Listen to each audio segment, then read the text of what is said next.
So now we're here to talk about budgets versus spending plans. And I think that Tim wanted to say something about his budget before we started. And I think he's got some great information to share with us. Tim, do you want to go first?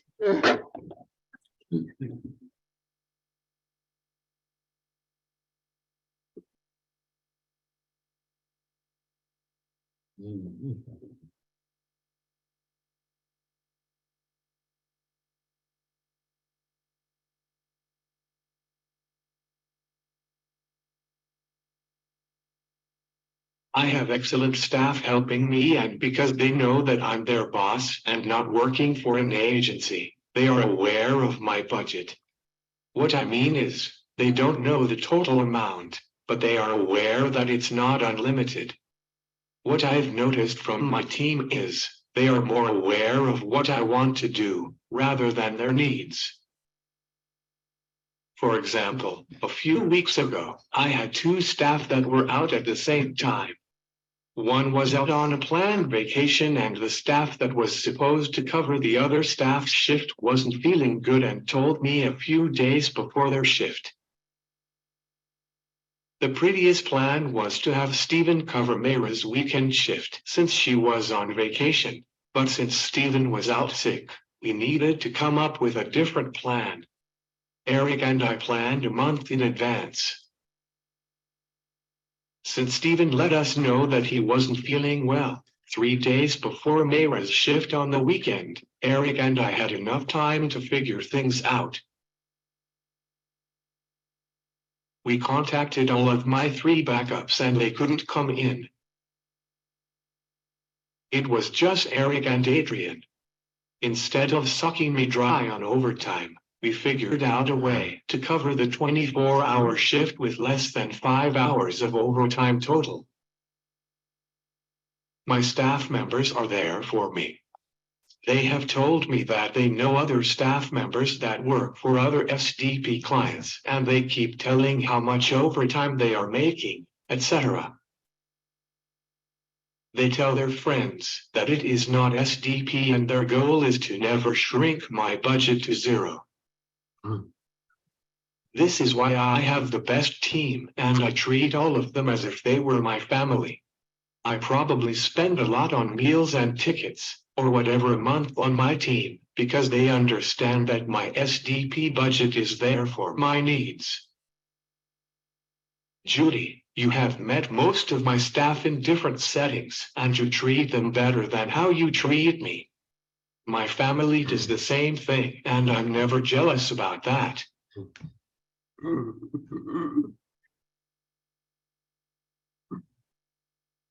Tim, I think that's such great experience to share with us, because it really does show you how important self-determination is, and that your team, how important they are. And I love that you have this amazing team. And you're the embodiment of self-determination. I love this. So let's go on to talk about the budget versus the spending plan. I'm going to share my screen here. Can you all see that? Okay. A lot of times I hear people use the term budget and spending plan interchangeably. And kind of in everyday life, we use the words similarly, but in the self-determination program, they are two very, very different things. And so when you really understand the difference between those things, it will really help you understand how the overall program runs. And so that's what I thought we would talk about today, really understanding the difference between the budget and the spending plan. So I'm a visual learner. So what I did is, on all my slides, budget is on the left side in orange and spending plan is on the right side in blue. So even later on, if you're trying to remember the two, I'll picture them this way. It'll help you. So budget and spending plan are not equal. They are not the same thing. The budget comes from the traditional system, and the spending plan comes from the self-determination program. In the traditional system, ultimately what your budget becomes is a dollar amount. Now, getting to that dollar amount involves a lot of negotiations, and we're not going to talk a lot about how to determine your budget today. We're really talking about the difference between the two, but we can do that in a future presentation if people are interested in that. We can discuss how you come to that dollar amount. But when you think in your head, traditional system budget is a dollar amount, and self-determination program spending plan is how you're going to spend those dollars. So they're not the same thing. They're two different things. In the traditional system, the budget is based on traditional service codes. Now, everybody may not know what service codes are because these are things that kind of, if you were in the traditional system, happened in the background. It's something your service coordinator has dealt with. But now as we're getting into where we have to have a little bit more responsibility, remember those 5 principles of understanding a little bit more of what's going on, our budget is going to be based, our traditional system budget is going to be based on those traditional system service codes. And not everybody knows how to find what they are.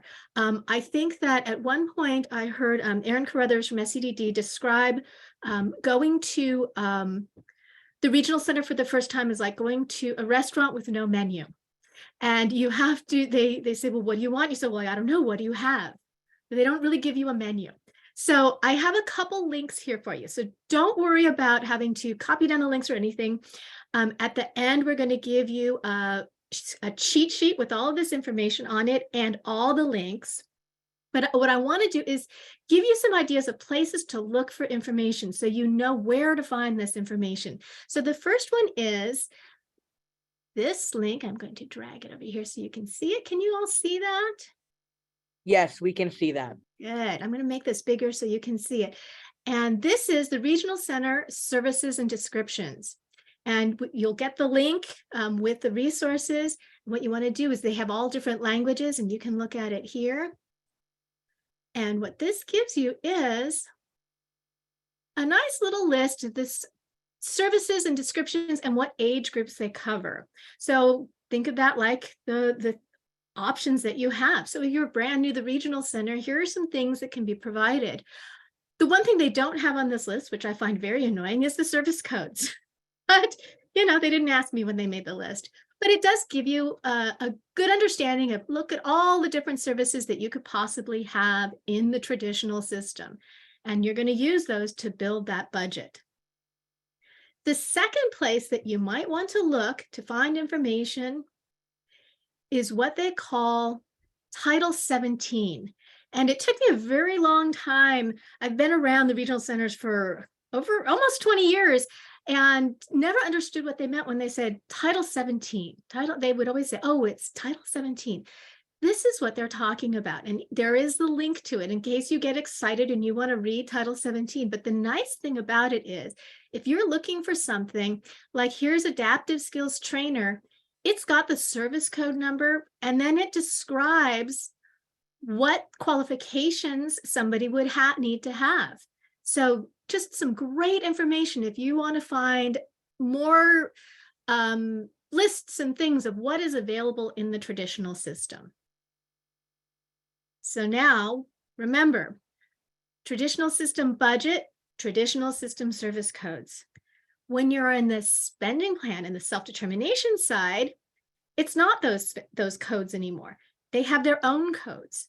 So let me show you what those codes will look like. And here is a list of those codes. Then they have it broken up similar way where you've got the service code numbers, but here's the service code definitions that we can look at. And remember, these are the self-determination ones. Remember, we've got the blue side and the orange side. This is the blue side. We have our own codes in the self-determination side. And these are all the services that you could have under self-determination. Now, do remember that these services sometimes have rules, and we're going to talk about those rules a little bit later on, but it gives you an idea of ones that are available. So keep that in mind when you're thinking about the difference between the budget and the spending plan, traditional side, self-determination side. The next piece is an interesting one. In the traditional system, they have something called purchase of service policies, and sometimes they call it purchase of service standards. And to explain this, I'll give you an example. If you remember, not too long ago, the state reinstated social rec, right? And so what happened was DDS sent out a directive to all of the 21 regional centers and said, we're reinstating social rec. And they were all told to create their own purchase of service policy or standard. Now, we have 21 regional centers, which means we have 21 service policies and standards. And how those are created is they usually have a programs and services committee who discusses them. Their board votes on it, and that's sent to DDS, and then it's put on their website. You should be able at every regional center to find their purchase of service policy. Now, this becomes a problem when, like in Los Angeles, we have very close regional centers. So I might live 2 blocks away from somebody who is actually in a different regional center, and we could have totally different policies. So one regional center might say, for social rec, we're going to permit our clients to have 1 social rec per year. That's it. That's what we're going to provide. And another regional center could say, you can have as many as you want. Another regional center might say, well, we're only going to provide social rec to people. We think that parents should pay for their social rec, so we'll only provide additional assistance to go to the social rec. So the policies can be very, very different. Those policies will affect your budget. Those policies will affect the amount of money they will put into your budget. So if you're at that regional center that says we only offer 1 social rec per year, they will only be able to put the dollar amount for that 1 social rec per year. However, when we go to the blue side, the spending plan side for self-determination, those purchase of service policies do not apply. So if you're in self-determination, even if the rule is 1 social rec per year at your traditional regional center, you can put in as many as you want. And sometimes the regional centers don't always realize that or know that. So it's important for you to be able to educate your service coordinators in your regional center, say, no, the purchase of service policies don't apply to the spending plan side. On the traditional budget side, the rates are set by the state. This is probably why most of us have decided to go into self-determination program. There's probably 2 reasons. One, they didn't have the services you needed in the traditional program, or 2, they paid so little, you had so much turnover. This is one of the problems we had. We had a lot of turnover, like with our respite workers and all of that. We couldn't keep people because the rates that were set. One of the harder things to figure out when you're negotiating your budget and all, I think of this as when I was young, parents didn't talk about money with the kids. It was in that era, you didn't do it. And I feel kind of like it's the same way. In the traditional system, we never talked money. It was always talking about hours. How many hours of respite did you get? How many hours of this did you get? And now we're asking them to discuss money. And it's not always comfortable for them, but we have to get comfortable with it and we have to work on it. One of the places that you can find information about rates, because when you're negotiating this budget, it's hard to negotiate if you don't know what the rates are, is at this link, and I'm going to show you. This is the rate study that was done, and it does it by every single regional center, so you can look at the rates.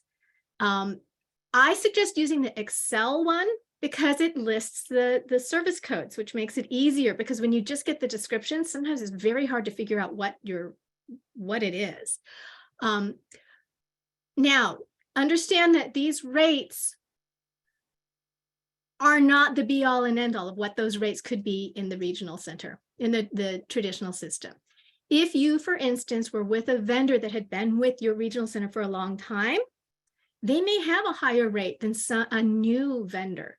So if you're comparing notes with somebody else at your regional center, they say, well, I got this rate for respite. Why are you getting this rate?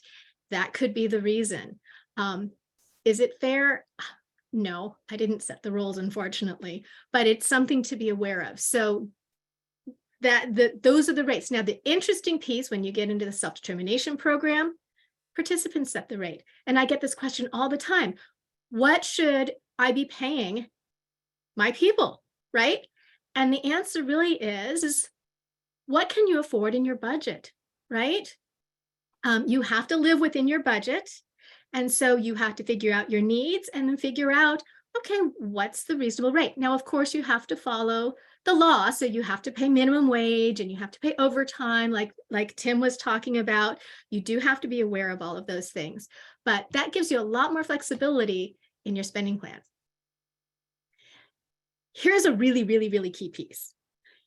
In the traditional system, on the budget, the regional center does certify the budget, meaning they sign off on the budget. And what they're certifying is that the amount of money in this budget is what would have been spent on the participant had they stayed in the traditional system.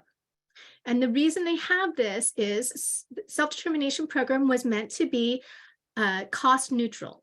So they are certifying this is what they would spend on you in the traditional system. When you get to the spending plan side, they are not certifying or authorizing or approving your spending plan. That is not their role. They're just reviewing it. And I'm going to go into a little bit more detail in the next one. So sometimes they might want to exercise a little bit more control than they should be. They are only there to review your spending plan. I put the code here in case somebody is maybe going a little authorizing on you. This is what the law says. The regional center reviews the spending plan to verify that goods and services are eligible for federal financial participation and are not used to fund goods or services available through generic agencies. I'm not sure that's English, so I'm going to break that down for you. Eligible for federal financial participation. Remember, we looked at those Title 17 back a few slides ago? That's what they're talking about. Are these funds eligible? Are they under those service codes, right? So on the spending plan, when they're talking about eligible for federal participation, we talked about what the service codes are for self-determination. And as long as it's in there, described in there, they would be federal financial participation. Now, the next piece is there a generic agency? Is there a generic resource? I'm going to go to the next slide to talk about what a generic resource is. I'm putting the law here again, maybe something you need to share sometime with your regional center. Quite often, generic resource and generic agency is used incorrectly. The idea that anybody who gives away anything, you have to use first, and that's not accurate. They have to be an agency that's legally responsible to serve all members of the general public, and they have to receive public funds. So let's say, you know, Mickey Mouse nonprofit is giving away iPads. The regional center can't say they're a generic resource, you have to go there first, because maybe Mickey Mouse nonprofit only serves mice and they don't take any public funds. They do it only through donations. So they would not be considered a generic resource. Now, the term generic resource takes a new twist when you get into self-determination. So when you're in the traditional system and they say, you need to use the generic resource, what they're saying to you is no. And you have to go off and try to get this service. When you're in self-determination, there's an interesting twist here because you have a dollar amount. So let's say you have $10,000 in your budget.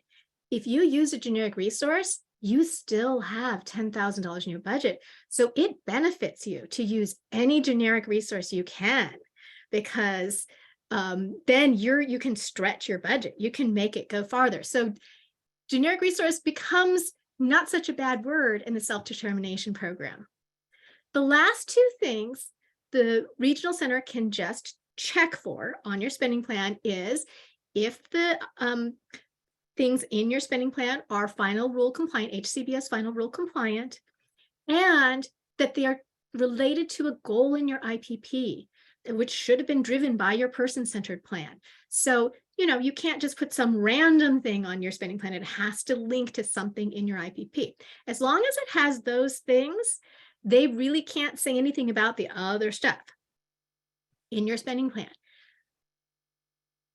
There were a lot of questions around goods and services. And so there was a directive that came out. And I'm going to show you the directive here. Drag this over here. Enclosure B talked a little bit about what could and wasn't going to be allowed. Remember, we said that they had to be federally reimbursable. So they went into a little bit more description to help people when they're doing their spending plans to know what is allowed and what isn't allowed. What really I think hit, which is interesting to most people, is when you look at the difference between community integration supports and entertainment only services. So when you're looking at community integration supports, if you look in here, it has lessons and recreation programs that could be therapeutic, like exercise classes and swim classes at a public pool and painting and local art classes. Where they kind of draw that line is where they're saying purely recreational, like entrance tickets to amusement parks. I know early on there was a big kerfuffle about, can we buy tickets to Disneyland? And they're saying no.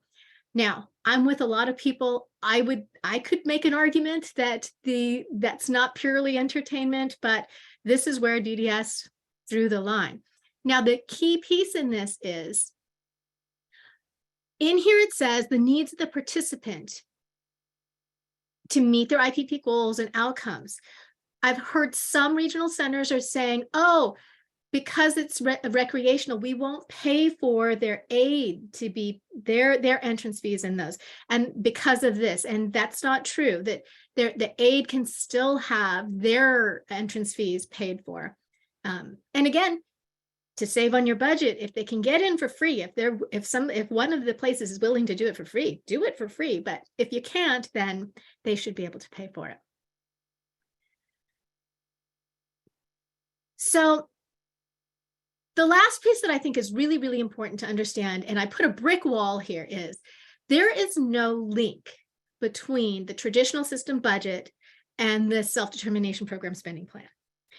And sometimes you'll hear, hey, we put respite in. Where's the respite on the spending plan? They want to see what they put in your budget, in your spending plan. So go back to that idea of the budget is just a dollar amount, and you can spend those dollars however you want. There is no link. So I put an example here, which was maybe in the traditional system, they gave you social skills, vendored social skills program in your budget. And you know what those look like. I think we've all kind of seen them.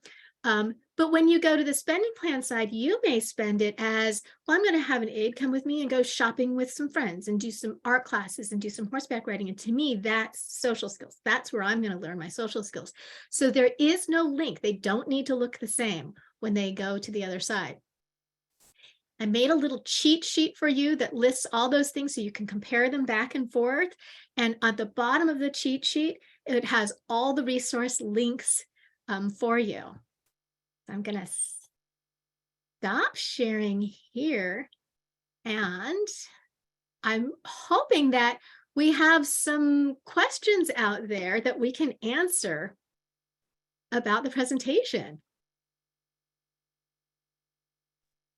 Hi, Christiana. We have some amazing questions from the chat. I am going to get started. Some are related to the presentation and some are more general SDP Connect questions. Awesome. So our first question is from Nirmala. What is the eligibility criteria and approval process for an SDP participant to receive training about dating and sexual relationships? In the traditional program, A clinical staff specialist review was performed before the service was approved, and I am not sure if the person could get approved without a behavioral need. How has the eligibility and approval process changed in the SDP? And someone else asked, someone privately asked, if we are incorporating training about dating on the spending plan, would it be listed as individual or educational training? So a whole list of questions there. Yeah, wow, there are a lot of questions in that one question. First of all, it would need to be in their person-centered plan and their IPP. So there would have to be some sort of goal for it. And so if you're asking for how would it be in your budget, remember we're talking two different sides. Do you want your dollar amount increase to pay for this, right? Then, like you said, if there was a vendored provider, you could ask for that vendored provider amount to be added to your budget, right?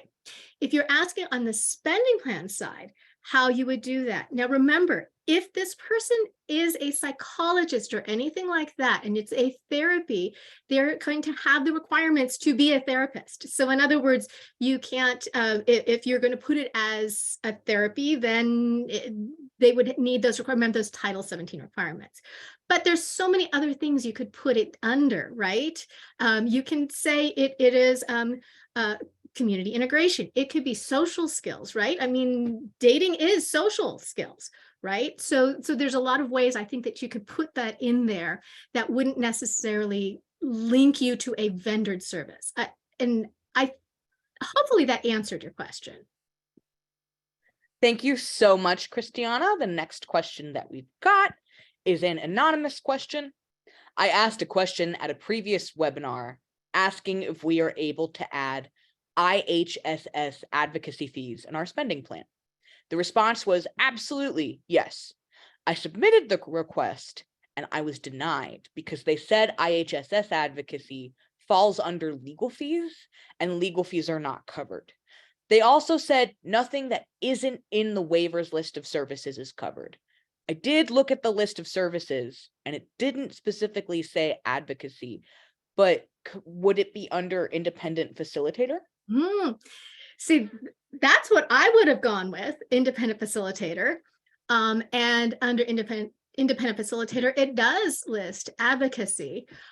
I have had pushback in this area for advocacy for school districts, for advocacy for even special needs trusts. And it honestly depends on the regional center of how hard they're going to push back on this. And I don't, Judy, do you have an answer of? I find the question highly ironic because do you know who the generic resource is to help you with that advocacy? It is the regional center themselves. The regional center is required by state law to assist you in getting the appropriate amount and the maximum amount of generic resources, of which IHSS is one. So I find it ironic that the regional center would turn you down. If they're going to say no, that you cannot use any money in the spending plan for it, then the answer should be, we will do it. We will show up. We will help you get your IHSS. We will file an appeal for you and we will represent you. So I really honestly think you should go to fair hearing over this. And at fair hearing, please contact DVU because I want to know how this works out. And we could, while we are not lawyers and do not represent anyone at fair hearing, we might be interested observers because this is a very good example of a regional center not doing their responsibility in helping people access generic resources and then actually saying, oh, by the way, we're not going to let you pay out of your budget for the exact same thing that we're supposed to be doing. So, but if you want to put it in your spending plan and try to get away with it, honestly, independent facilitator is exactly the line item you should put it under. And you don't have to be in detailed.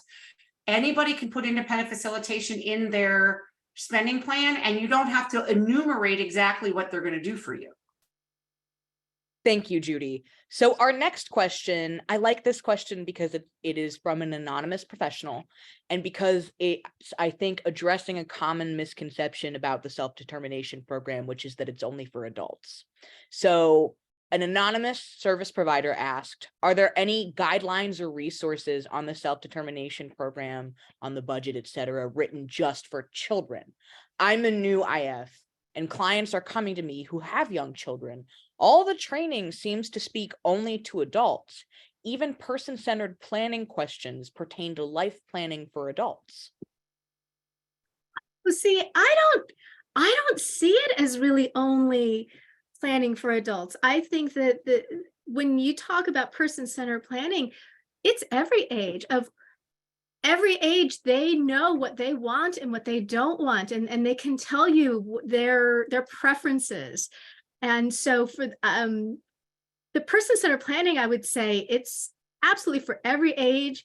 And then, yes, if you are younger, you will probably have a smaller budget than an adult because there is a very large generic resource, which is the school district. So if you're school age, but that doesn't mean there aren't services there that are very valuable to younger people, to school age people. There's all the social rec and all the things that they would do when they're not in school. So think about the time they have breaks and summer breaks and after school. So there's a lot of other times. And Christiana, the person contacted me saying the 4-year-old has autism, cannot articulate wants and needs. And could you perhaps challenge that, or could you perhaps offer some? And I see that Judy's ready. Yeah, absolutely. So folks should know that person-centered planning for young children is really more family-centered planning. Nobody is expecting a 4-year-old, whether they have autism or not, to be able to make determinations on their life goals. Because if you ask any 4-year-old, their life goals are to eat probably chocolate and sugary and Fruit Loops, and to watch lots of Sesame Street. Those are their life goals. So of course, it's family-centered planning with young children, and there should not be any. You should not have an independent facilitator who is saying, "Oh no, your 4-year-old has to run and direct the whole meeting." No, but as that child gets older, as that child gets closer to teenagehood, as that child gets closer to adulthood, more and more responsibility should be given to them to help direct their person-centered planning and to think about their future. That's a good thing. That's part of self-determination. Now, are there materials specifically for children? There are not, and it's given me a great idea because we should do that. So let's put that on our to-do list, Christiana, and we will, I think that is a really excellent idea. It is true that a lot of the questions that come around are things about employment, are things around, your friends and family as you get older. And you are right, there isn't enough just for children. So we will take that on as a challenge. Yes, totally. Thank you, Judy. And I'd just like to add, pertaining to the clarification that the independent facilitator gave, that the 4-year-old might not speak, but that doesn't mean that they don't communicate or have preferences. So the next, because behavior is communication. The next question that we've got is from another anonymous question askers. Lots of folks asking anonymous questions today. I know independent facilitators can't be paid if they're providing other services to the participant. But what does the Department of Developmental Services say about an independent facilitator who is the spouse of a married SDP participant? Can that spouse not be a paid independent facilitator for that participant? That is correct. They cannot be. So like a parent of a minor, a spouse cannot be an independent facilitator. Paid. Right. Anything unpaid. Actually, more than that, they actually cannot be a paid anything for their spouse, not just an independent facilitator. They cannot be a paid anything through the self-determination program. They can be a paid IHSS worker, but they cannot be a paid employee of any kind through the self-determination program. These are not the state's rules. These are federal rules. These are rules from the federal government that have been imposed on everything related to regional center services, not just the self-determination program. Okay. Thank you, Judy. Our next question is from Lourdes, and she's asking about social rec restrictions. And she says, how about adults who are in day programs, who want a laptop for social recreation, but no work? Is that a thing the self-determination program can do? Oh, I would say that it will be hard. I think that's a hard argument to make. So remember what we've talked about in the past around spending plans, that everything in your spending plan needs to relate to an IPP goal. And everything in your IPP generally relates to community integration because of your disability. All right. So for you to say, I need a computer to socialize is a harder argument to make. Now, if you are taking classes online, let's say you're doing an art class online, or a music class online, or a theater class online, and you do not have access to a computer or an iPad to be able to take those classes, I think that's an argument that can be made. That is different than I want a computer to just socialize, to go on Facebook. All right. So you have to relate it to your disability and the fact that you are taking classes in the. So here's a really good example. You may be immunocompromised and therefore taking a class in person, even with the pandemic allegedly over. We know that COVID is still out there and is very widespread. And so you may be immunocompromised and feel uncomfortable in taking an in-person class. So in that case, I think a legitimate argument can be made about a device that helps you access those community activities. But other than that, I think it's going to be a very hard argument to make. Thank you, Judy. So our next question. Wait, we had a person with a hand up and now it's gone. I just want to mention, folks, that you can ask a question yourselves. You don't have to just send a message to Ed. You can do it by going down to the bottom of your screen, clicking on reactions and seeing your hand up like I just did. What we will do is unmute you when, there's two people with hands up already. Do you mind if we go to that real quick? Of course, and Yes, Jacqueline is actually the person who had it raised. So Jacqueline, I'm going to unmute you first. Okay, hi. Okay, so we were discussing earlier about the fair hearing, and I attended also the March 1. Starting March 1, we have a new law about that, right? So when I started filing my mediation, it was so strange because I started filing it through the DDS, and then I just got a notice from the regional center saying that, oh, there is no Tagalog translation for the form, and you will upload all these documents of your evidences to OAH. And then they also give me a schedule of mediation Thursday, and then the schedule is Monday. So I only have few days. And I said, well, I needed to wait my time for this. You did not inform me. You did not communicate this to me. When I called the OAH at that time, I asked them that I need to waive my time. This is a surprise that my mediation is within next week without contacting me. I was told that I have to sign a form, even though I don't have computer in front of me, and I have to upload it. And I said, that's not what the new law says. Well, wait a minute. This is what I told them. Wait a minute. I'm going to go back and read the new law. And I attended a webinar from Disability Voices United. And then they changed their mind. They were like, oh, I'm going to call back and I will let you know. And I said, okay, so please, because you want me to read, and I was reading it in front of them. Next thing you know, I got a letter, I mean, email back from regional and said, we are not denying your waive of time.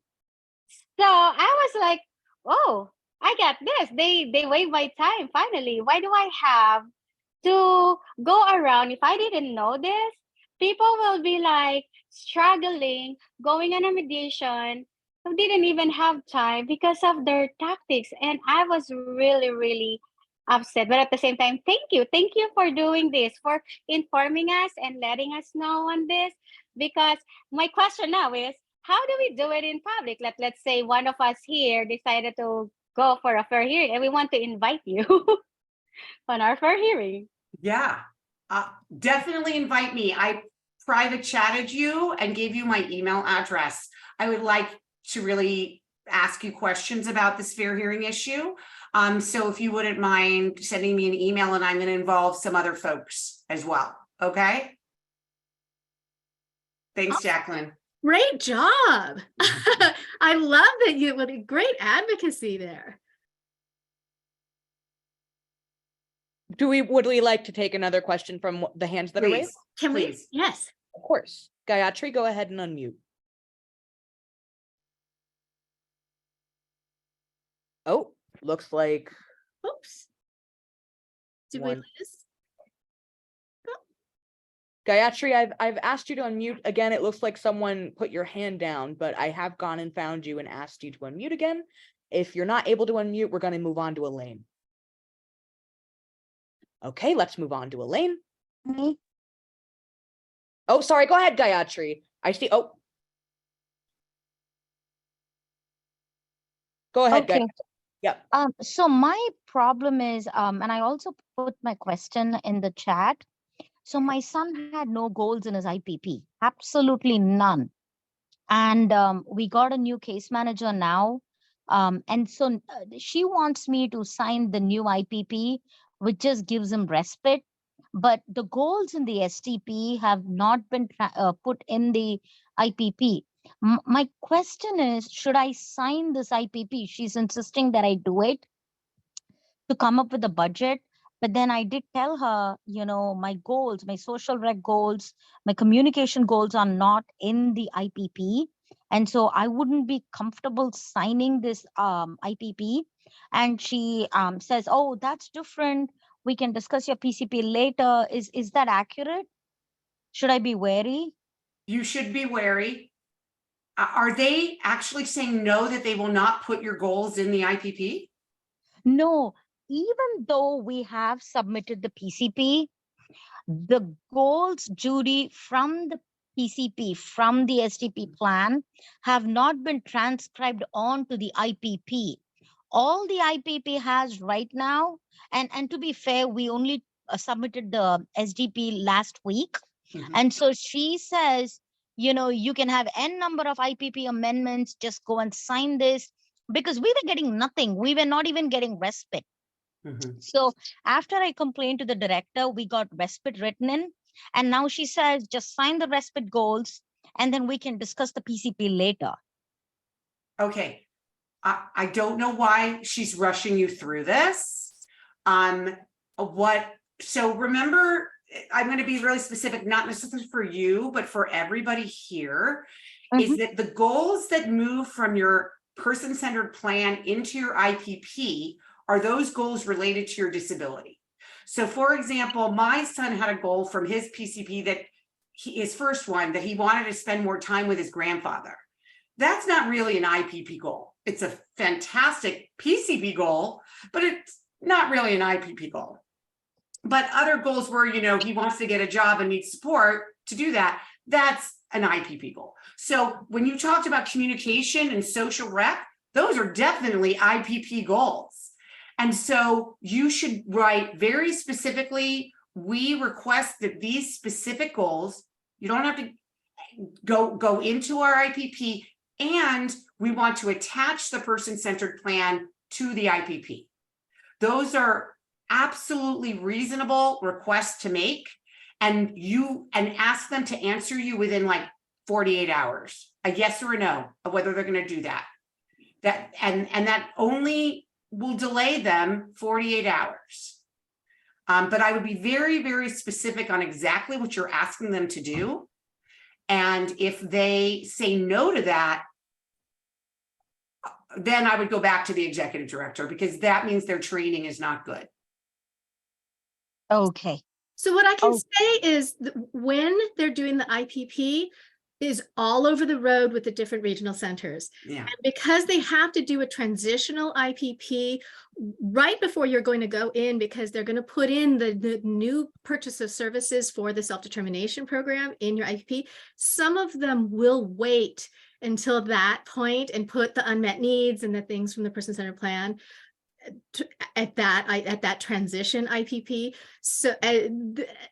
So, you know, even though when they put when they're training, they'll have kind of this straight line of the progress of how self-determination happens. It's not really that straight of a line. So sometimes IPPs come, I've had ones where people have transitioned before their IPP was even done. So they're a bit all over the road, but stay on them for those goals that you believe need to be in there. And they cannot force you to sign an IPP that you don't agree with. And they shouldn't be pressuring you to sign an IPP you do not agree with. Okay. Can I call you guys later if I continue having problems with them with this? You can email us. We do not take individual clients at DBU.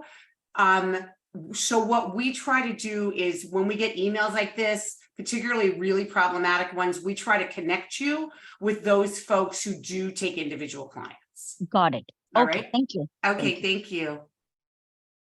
Let's go to Elaine, and then maybe we'll go back to you for a couple questions, Ed. Sure thing. All right, Elaine, you should be able to unmute. Great, thank you. This has just been incredible, so informative. And Judy, thank you always. Hi, baby.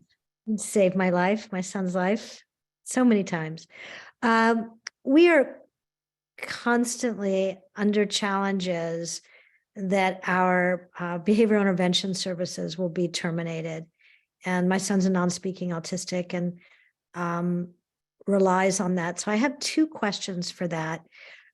Number one, I keep getting different responses from, must they be ABA certified in order to use the funds that have been given to us from ABA, the funds that we received in our budget? Must the person, if we're using those funds, must they be an ABA, trained, certified therapist? And then B, what argument do I use if not? And also, must I use ABA services to support a non-speaker, or can I use someone who's trained in that? I know Elaine really, really well, and I'd be interested in hear how Christiana will respond to this, and then I can add if I need to. Absolutely. So remember the slide with the brick wall. They cannot require you to, if they give you ABA, use ABA. However, if on your spending plan you call it ABA, you call it behavior, they are going to have those requirements to be ABA trained, right? But you're not required to use an ABA. So you might have a friend or family member or somebody who worked with them before who is amazing and isn't ABA trained, and you could hire them as their personal assistant and they could be doing behavior with them, right? So they wouldn't have to be trained. So it depends what you call them in the spending plan. So that would be my answer to that. Yeah, and I would agree with everything that Christiana just said. There is no direct line between what's in the budget and the spending plan. There is a direct line between your IPP goals and what's in the spending plan. So we say that over and over again. So what makes up your individual budget is based on your needs in the traditional system. So they may decide that Neil needs ABA therapy. Okay, that makes up the budget.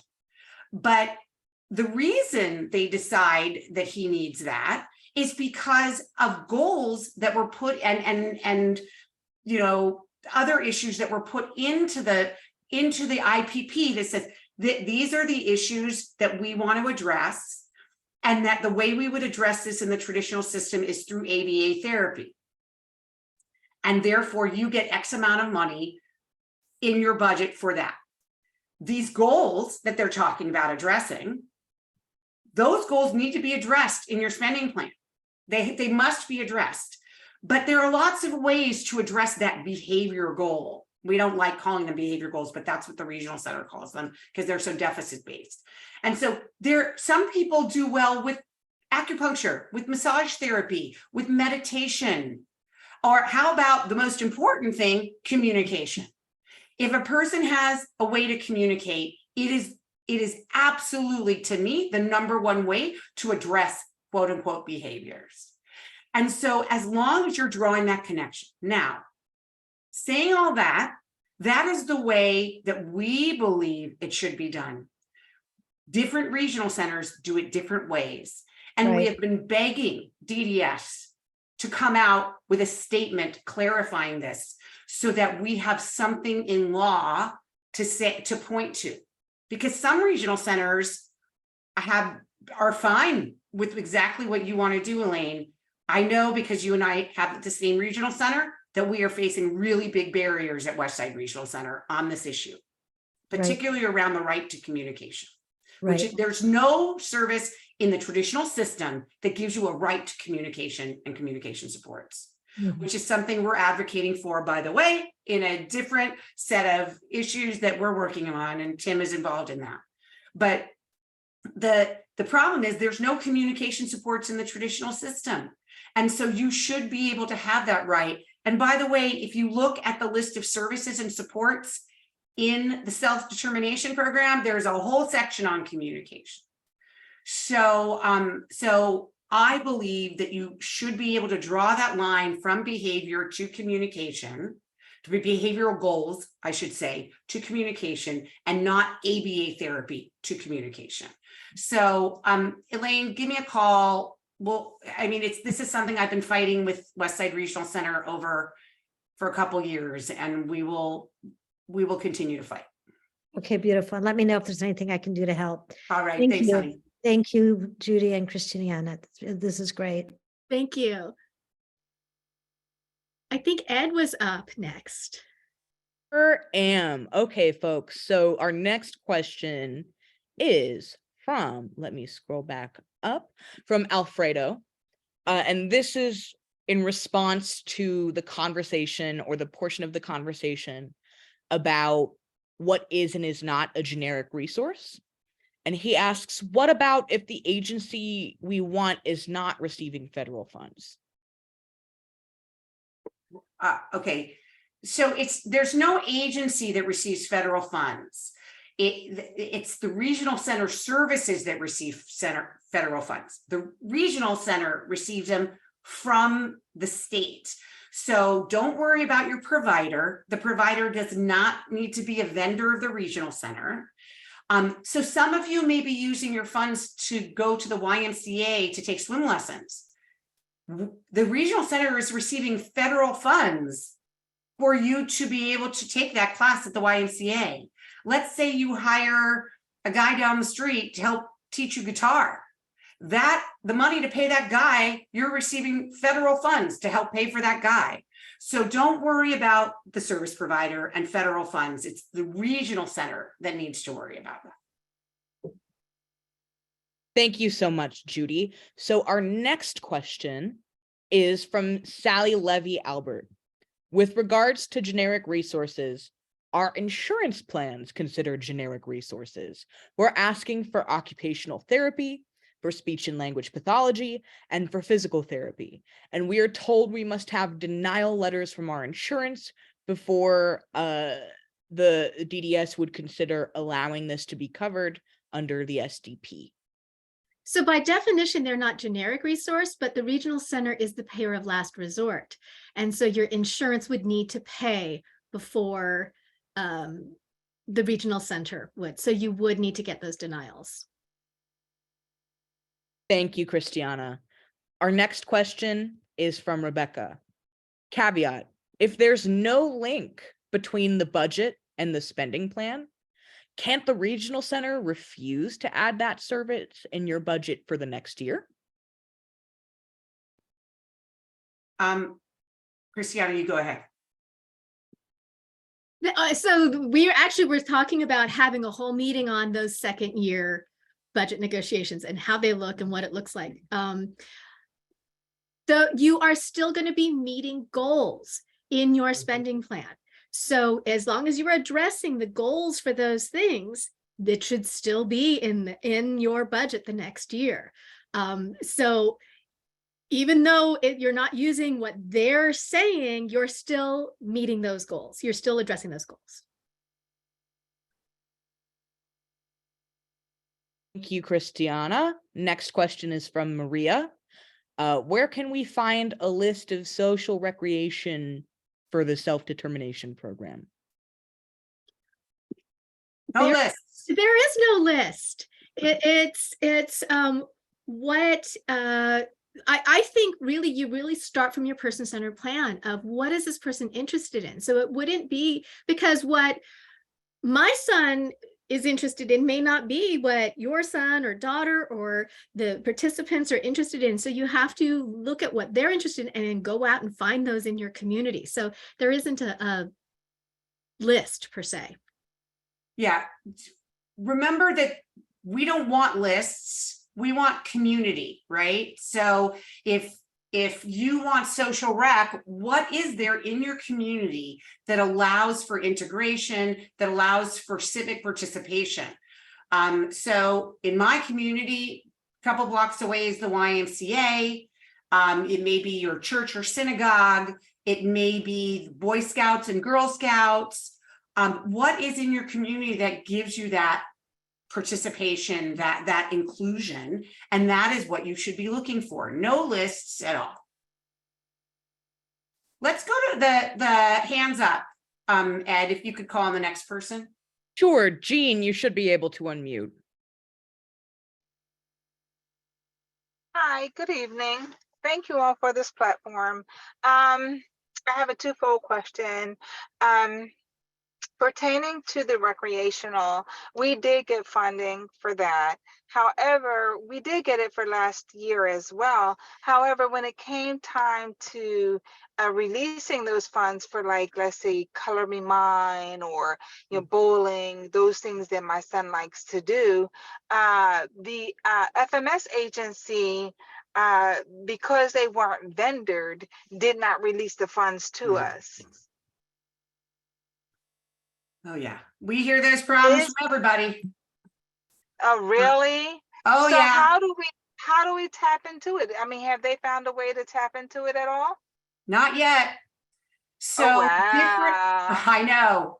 To me, it is against the principles of self-determination that they have not figured this out. So you should know that some FMSs are better than others, Jean. Okay. Some FMSs, you will send them a link and say, we're going to take these art classes at Color Me Mine. Can you please pay for it? And they will register the person. Others will be like, no, we don't do that. Good luck. Right. That's what we're, yeah. So, I mean, are there any FMS agencies that you all can recommend that are good? Because we keep running into some crazy issues with ours. Well, unfortunately, we cannot recommend any of them at this time. Okay. So all of them have wait lists. All of them are having problems getting paid by the regional centers. All of them, all of them are having problems hiring staff to be able to be more responsive. And so yeah, it's a problem. It's a problem. Okay, great. So at least I know it's not only me. Another question, independent facilitator, right? I was told by my service coordinator that the regional center does not fund or does not allocate funding for independent facilitator. That is not true. Last year, we did receive funds for independent facilitator. So I talked to the SDP person in the regional center, and she verified that that was inaccurate. So I had to do the spending plan all over again and resubmit it. Now she's saying because I move funds around, so the FMS says, well, we need an authorization.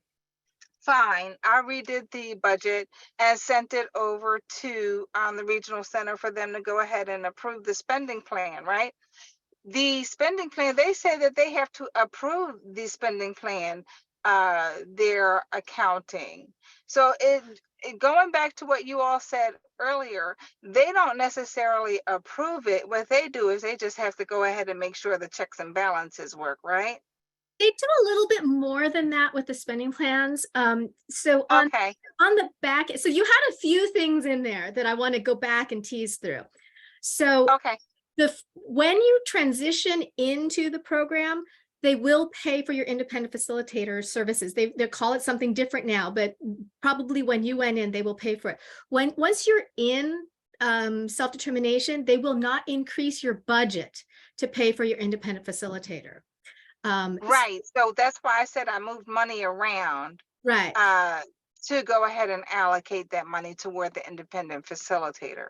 Right. So now when you adjust your spending plan, that it goes to the regional center, and what happens is the way things get paid is they have a purchase of service order for each service code open at the FMS, at the financial management service. So to move things around, the regional center's accounting department has to close out the previous purchase of service and open a new one with the new amounts. So they're not approving it. They just need to get that work done in the background to get it done. Oh, gotcha. Okay, those were the concerns. Yeah. That was the concern that I had, and that's fine.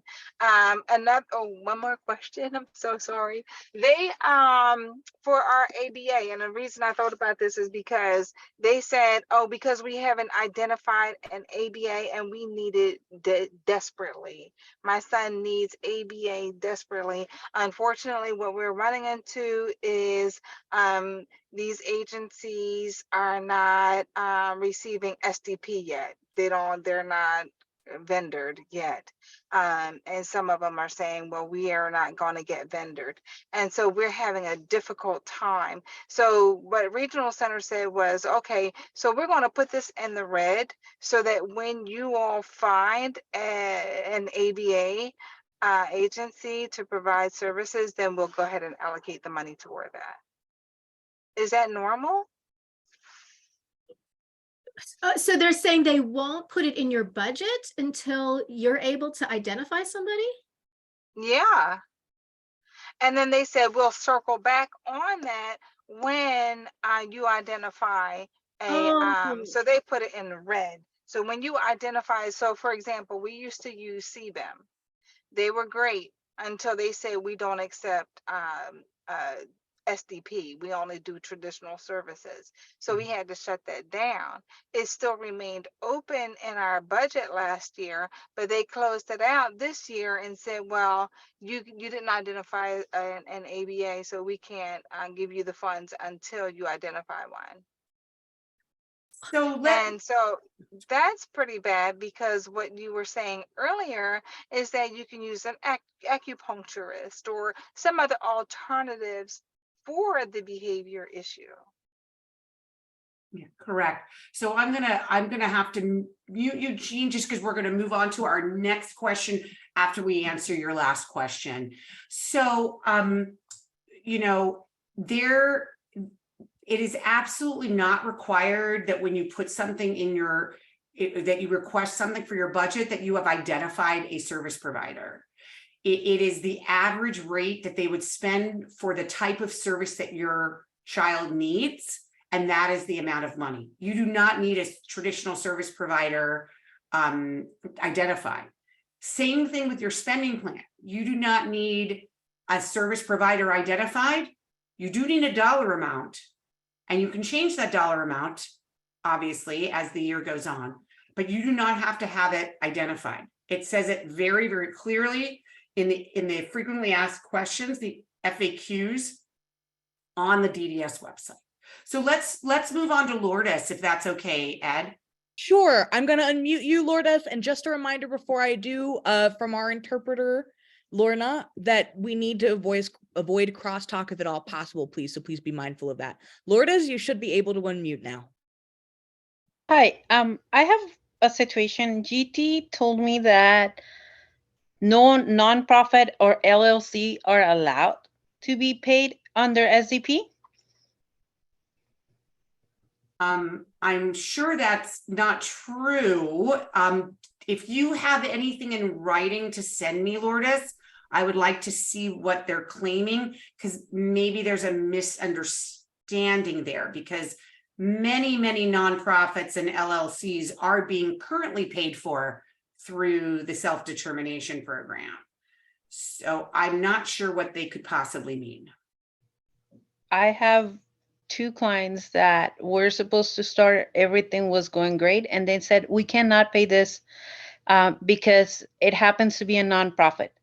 And the rep from GT told me, this is the first nonprofit I ever come across. That's why we're having in this hiccup. I brought my supervisor, and I'm like, hello, I mean, I know that DBU gets paid for the conference and they're nonprofit. You're telling me like something that have been done with everywhere, like we can't do it with this. So I was shocked, but I'll send you the information, but that's what I'm Yes. dealing with. Yeah. So just my advice generally to everyone, not just to Lourdes, is when you are facing problems or questions with your regional center, get it in writing. Don't let them call you on the phone and say, we don't do nonprofits. If they say it on the phone, say, can you please send that in writing? And that way you can forward it to your independent facilitator or to DVU or to other groups so that we can double check. The other reason to get it in writing is you can send it to the ombudsperson's office up in Sacramento at DDS to get them to help you as well. So please get all these problems in writing. Go ahead, Ed. Would you like from the list or what? Okay, great. So from our list, we have from a next question. One moment, please. We have from Chuck. Is it possible to participate simultaneously in traditional services and the self-determination program? The reason to do that would be if there were a service available under traditional services for which there is no corresponding SDP service code. Well, that is not possible. There is no service in the STP that does not also exist in the traditional system. So that's absolutely not even possible. There are 20 times as many service codes in the self-determination program. So that's not possible. But of course, you can continue to use a traditional service provider in the self-determination program, and many people do. My son is doing that. My son has a personal trainer, and it's being provided by an agency that is a traditional service provider. And we've negotiated a rate, and they send an invoice to my son's FMS, and it all works out great. So absolutely, you can combine using traditional service providers within the SDP. There are a couple exceptions to that rule of things that will hold outside of self-determination program, but it's just a handful of exceptions. And one of them is if they're helping pay for co-pays, they will hold that outside. If you're in the paid internship program, they'll hold those funds outside. I've had people who live in group homes. Their group home was held outside. Is there anything else? I feel like I'm missing one. A group home is not held outside. That's not true. For sure. I feel like there was one other. There are things, they Rental. include the paid internship program, the competitive integrated employment. That was the one. And then if somebody is ineligible for SSI and they get housing payments from the regional center, that is outside. So Right. it's not group home, it's housing payments. Okay. Okay. Oh, next question we have from an anonymous question asker. Hi, from my understanding, if a client in the self-determination program is 18 or older, a parent can be a service provider. Am I wrong? And You I think are not wrong. Good. You are not wrong. So a parent of a child less than 18 years old is prohibited from being a paid provider. And for adults, a family member can be a paid service provider or the independent facilitator, but the spouse cannot. So the person who is married to them, married under law, so not a live-in girlfriend or boyfriend or mate or partner, that's okay. But if they are married and officially have that marriage contract, then they cannot be a paid worker under the self-determination program. That bothers me. It really It discriminates against people getting married. That bothers you. Well, it's a federal rule. It's not California. So this is something we cannot blame the regional centers for, guys. It still bothers me, but yes, I'll be mad at the government for it then. structural ableism abounds, unfortunately. Thank you. Next question from Elaine Hall. Can behavioral intervention funds be used for staff that are not ABA certified? She actually spoke that question. Oh, I'm sorry. You're right. She did. I apologize. Next question from Mary. Due to my sister's behaviors, I am requesting respite behavioral rate.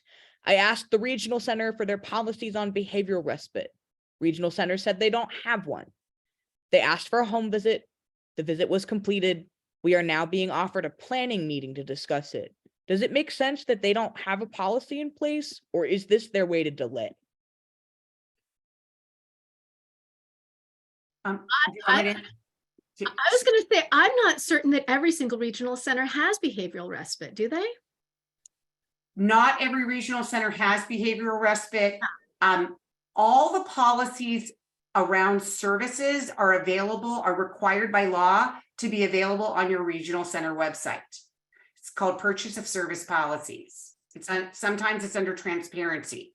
It often depends on the regional center where you find it, and sometimes it's hidden. But all of those policies are available. That doesn't mean there's a specific policy around behavioral respite, because it's not necessarily what every regional center provides. So I don't know if it's a delay tactic, but the fact that they had an in-person meeting and they now want to have a planning meeting, obviously try to get these things scheduled as soon as possible so that you can move forward with getting these services. So we have a 3-minute warning. I know a lot of people have their hands raised, and we so deeply appreciate you. And we will be back in 2 weeks. We promise to answer all of your questions. But do we have one other burning question in the chat, Ed? Oh, we have several. Let me pick one out. Actually, you know what? This is a really good one. If my independent facilitator is really not so great, and I'm not happy with how the process is going, particularly because it's so slow, can I change him with a different person? Am I allowed to do that? Absolutely. You are hiring and firing them and it's your first person you're hiring and firing as a self-determination program person. You may have a contract with them when you set up with them. So you need to look at your contract and see what, if there's consequences or anything in there. Most of them usually have, we both have the ability to, end the contract at any point that you want. if they have done work up to a certain point, they may want to charge you for the work that they have done. So that, and that could cut into the amount that they had set aside, that the state sets aside for you. But I also want to say it might not be their fault that things are moving slow.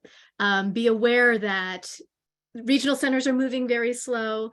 FMSs have waiting lists. So, if that's the only reason, you might want to just double check, but you can absolutely fire them if you are not happy with them.